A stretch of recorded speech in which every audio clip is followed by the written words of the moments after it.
हमारे चैनल को सब्सक्राइब ज़रूर करें। अगर वीडियो अच्छी लगे तो शेयर ज़रूर करें। सब्सक्राइब के साथ बेल आइकन भी प्रेस करें। इस कहानी के सभी चरित्र काल्पनिक हैं। इनका किसी भी व्यक्ति से कोई संबंध नहीं है। ये शिक्षादायक कहानी है। कृपा करके ज़रूर सुनें और शेयर कीजिए। गरीब माँ। एक बार की बात है, एक गांव में एक अति गरीब माँ रहती थी। वह हर रोज़ कमाकर बड़ी ही मुश्किल से अपने घर का गुजारा करती थी।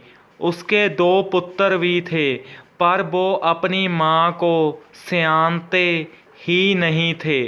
उसे रोटी भी नहीं देते थे। उसे आप ही कमाना पड़ता था। वह बहुत ही बुजुर्ग थी। एक दिन उसके काम करती के वक्त हाथ पर चाकू लग गया, तो वह उस समय सब्जी काट रही थी, तो उसके लहू बहुत ही बह गया। तो वह बेचारी अधमरी सी हो जाती है और उसे उसके दोनों पुत्र अस्पताल नहीं ले जाते। वह उसे ऐसे ही तड़फती को बस देखी जाते हैं। फिर जब वो ऊंची ऊंची चिल्लाने लग जाती है तो भी उसके पुत्रों पर कोई भी असर नहीं होता। वह तमाशा देखी जाते हैं। उनके हाथ का तो वहाँ तमाशा चल रहा था। जब और भी ज़्यादा ज़ोर से चिल्लाती है तो गली के कुछ लोग निकल आते हैं और आकर देखते हैं कि गरीब माँ के हाथों में तो चाकू ही बहुत डूंगा लग गया है। वह उसे जल्दी ही हॉस्पिटल में ले जाते हैं। वह गली के लोग उन भाइयों पर लानते पाते हैं, कहते हैं कि तुम्हारी माँ है, अब चलो हमारे साथ में हॉस्पिटल। तो वह दोनों उनके साथ उठकर चल पड़ते हैं और जब वहाँ पर पहुँच जाते हैं तो उनकी माँ बहुत ही सीरियस कंडीशन में होती है। तो वहाँ का डॉक्टर बोलता है कि इनके घर वाले कौन हैं। तो वह दोनों बाहर ही आराम से बैठे होते हैं। तो लोग आते हैं, उनको डॉक्टर के पास ले जाते हैं। डॉक्टर बोलता है कि आपकी माँ की जान खतरे में है। तो वह चुप ही रहते हैं, जैसे जमा ही सुन ही हो। तो डॉक्टर फिर बोलता है, आप कुछ बोल क्यों नहीं रहे? अगर 10 मिनट और ना बोले तो आपकी माँ मर जाएगी। आपको उसकी रता भी परवाह नहीं है क्या? तो वह डॉक्टर का जवाब दिए बिना ही वहाँ से चल पड़ते हैं और लोगों ने भी क्या लेना था, वह वहाँ से निकल पड़ते हैं। कोई उस पर पैसे लगाना ही नहीं था चाहता। तो डॉक्टर भी कुछ नहीं बोलता। वह चुपचाप माँ के कमरे में जाता है और उसका इलाज शुरू कर देता है। और डॉक्टर की माँ नहीं होती, उसको अपनी माँ की याद आ जाती है। तो वह उसका इलाज करने लग जाता है और माँ का खून भी बहुत बह गया होता है, तो उसे खून की भी ज़रूरत पड़ती है। डॉक्टर का ब्लड ग्रुप माँ के ग्रुप से मैच कर जाता है। वह नर्सों को बुलाकर जल्दी से अपना खून निकालता है और माँ के चढ़ा देता है। कुछ ही दिनों में वह माँ बिल्कुल ही ठीक हो जाती है। तो डॉक्टर उसे अपने घर ले आता है और उसे अपने घर में ही रख लेता है।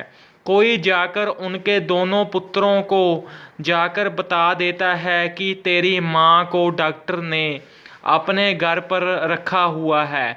तो वह उसके पास इसलिए भागते जाते हैं क्योंकि माँ को पेंशन मिलती होती है बहुत ज़्यादा। तो वह दोनों आप बेहले बैठकर उसे खाते होते हैं। तो ही वह उसके पास जाते हैं और जाति सार बोलते हैं, ओए डॉक्टर, तूने मेरी माँ को अपने घर में बंदी बनाकर रखा हुआ है, इसको जल्दी से हमारे हवाले कर दे, नहीं तेरी खैर नहीं। हम तेरा जुलूस खूब काटेंगे। तो वह डॉक्टर ने भी दुनिया देखी होती है, क्योंकि ठोकरों खाकर ही इंसान इतनी बड़ी मंजिल को पाता है। वो उनसे रता भी डरता नहीं और बोलता है, कर लो जो तुमने करना है, और फिर मैं करूँगा जो मुझसे होगा। तो वो तो सिर्फ डॉक्टर को डरावा ही दे रहे होते हैं, और करने जोगे तो वो कुछ भी नहीं होते। वो डॉक्टर की बात सुनकर डर जाते हैं और बोलते हैं, श्रीमान जी मुझसे गलती हो गई है।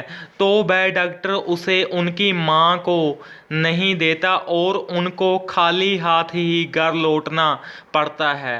फिर वह डॉक्टर उस माँ की खूब सेवा करता है।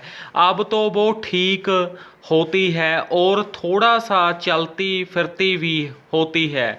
फिर एक दिन वो माँ ही डॉक्टर को बोलती है, डॉक्टर साहब मुझे अपने बच्चों से मिलवा दीजिए प्लीज़। तो डॉक्टर उनको उन दोनों उसके बेटों से मिलवा भी लाता है, और दोनों बेटों के मुंह से इतनी बात नहीं निकलती कि अब तुम माँ जहाँ पर ही रहो। तो वह डॉक्टर उसको फिर अपने घर ही ले जाता है और उसको खूब दाल फुल्का फ्रूट खिलाता है और ऐन तकड़ी कर देता है।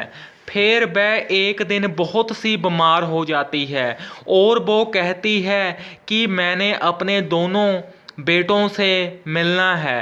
तो वो उसे डॉक्टर बेटों से मिलवाने उनके घर आ जाता है, और वो घर आकर अपने बेटों को मिलती है और उनको खूब प्यार देती है और उनकी बाहों में ही दम तोड़ देती है।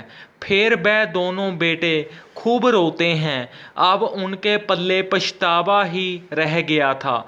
इस कहानी से हमें ये शिक्षा मिलती है कि हमें अपने माँ बाप की सेवा करनी चाहिए, और अगर इस कहानी के दोनों बेटियों ने अपनी माँ की सेवा की होती, उसको अपने घर ही रखा होता, तो आज उनको पछताना ना पड़ता।